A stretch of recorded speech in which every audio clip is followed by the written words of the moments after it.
The PlayStation is one of the most recognizable and beloved consoles in the world.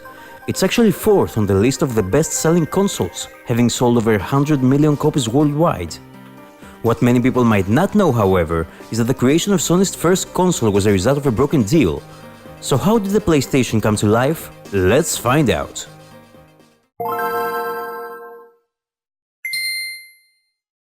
The inception of what would become the released PlayStation dates back in 1986, with a joint venture between Nintendo and Sony. Nintendo had already produced floppy disk technology to complement cartridges in the form of the family computer disk system, and wanted to continue this complementary storage system for the Super Famicom. Nintendo approached Sony to develop the CD-ROM add-on, tentatively titled the PlayStation or Super NES-CD. A contract was signed and work began. Nintendo's choice of Sony was due to a prior dealing.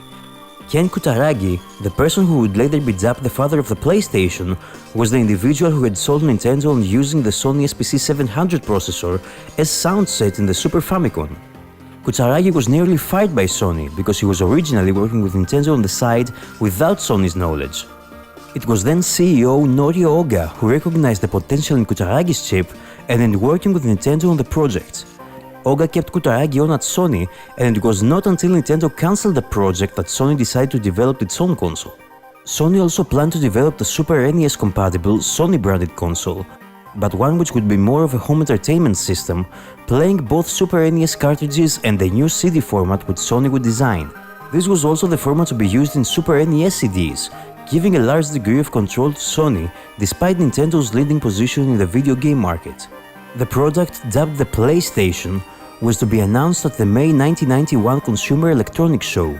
However, when Nintendo's Hiroshi Yamauchi read the original 1988 contract between Sony and Nintendo, he realized that the agreement essentially handed Sony complete control over all titles written on the Super NES CD-ROM format.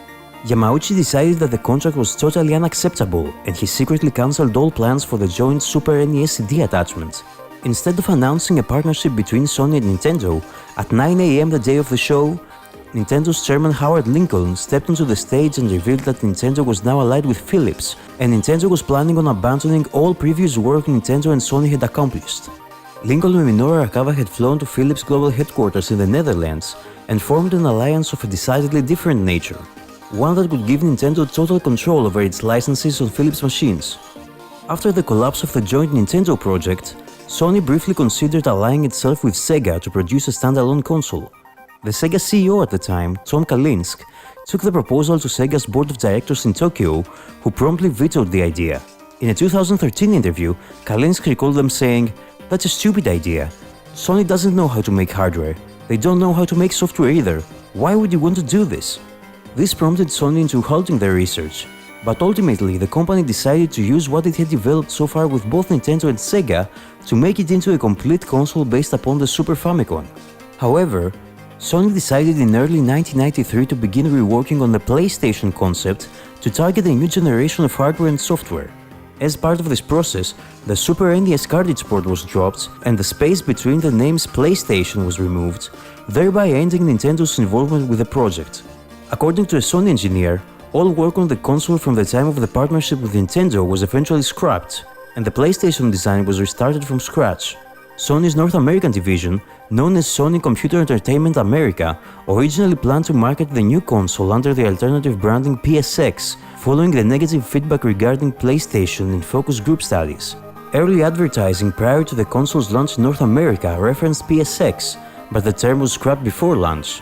According to Sony Computer Entertainment's producer Ryoji Akagawa and chairman Shigeo Maruyama, there was uncertainty over whether the console should primarily focus on 2D sprite graphics or 3D polygon graphics. It was only after witnessing the success of Sega's Virtua Fighter in Japanese arcades that the direction of the PlayStation became instantly clear, and 3D polygon graphics became the console's primary focus. Since Sony had no experience in game development and the managers knew about it, the company turned to third-party developers. With support from Namco, Konami and Williams, as well as 250 development teams in Japan alone, the company secured the launch of new games such as Ridge Rider and Mortal Kombat 3.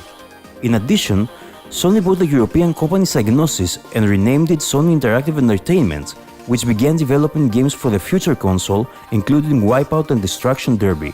Industry hype for the console spread quickly, and in early 1994 GamePro reported that Many video game companies feel that in the near future, video game platforms to contend with will be from Nintendo, Sega, and Sony.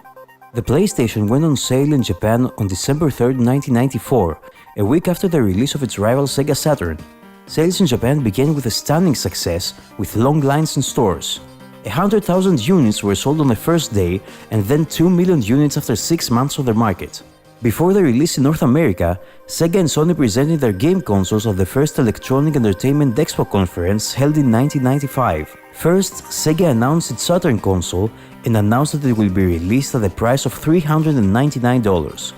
Immediately after that, Olaf Olafsson, the head of the Sony Computer Entertainment America, summoned Steve Rice, the head of development, to the conference stage, who said $299 and left the audience with a round of applause. $299.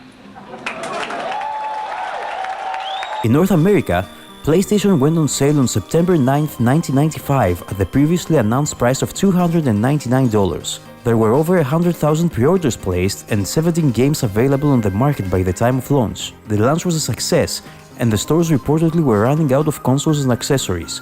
In Europe, PlayStation was released on September 29, 1995, and finally, in November 1995 in Oceania.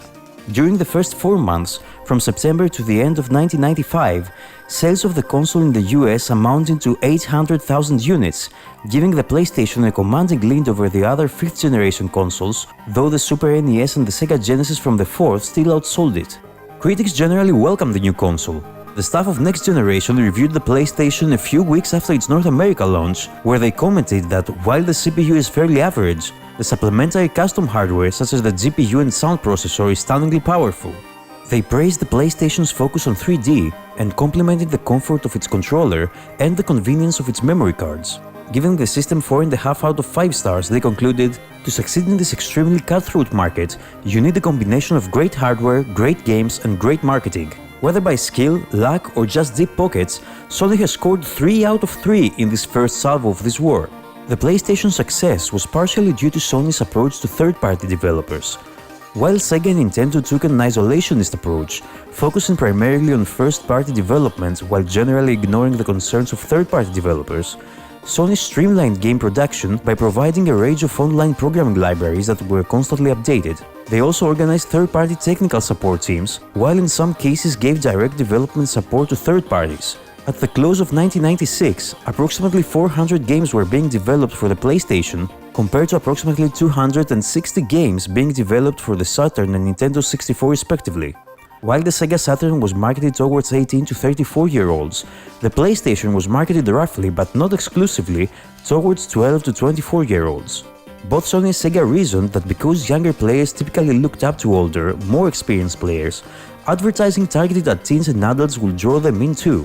Additionally, Sony found that adults react best to advertising geared towards teenagers.